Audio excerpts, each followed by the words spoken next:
Former President Trump is looking to make it a clean sweep and go 4 for 4 with another primary win, this time in Michigan tomorrow. Emily Fenn is live for us in Dearborn with the latest, Emily, on the GOP primary and their party's frontrunner right now.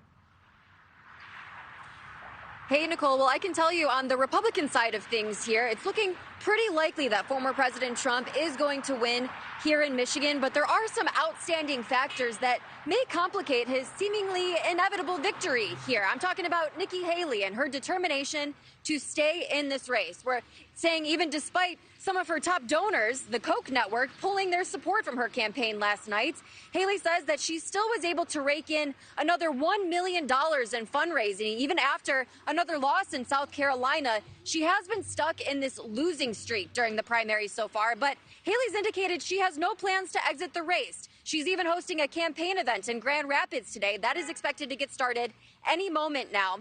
Now, aside from Haley's last-minute campaign efforts here, voters that we spoke with here in Michigan, they seem all but convinced that we're gearing up for round 2 of 2020 with Trump and Biden going head-to-head once again in November.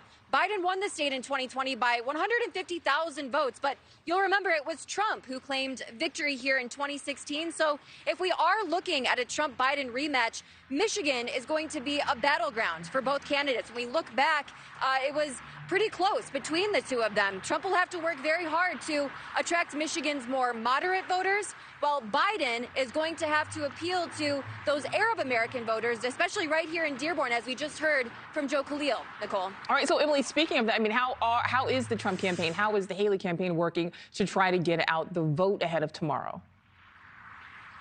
Yeah, so specifically for the Trump campaign, he's been focused on these white working class voters. In recent years, they have been leaning more towards the Republican side.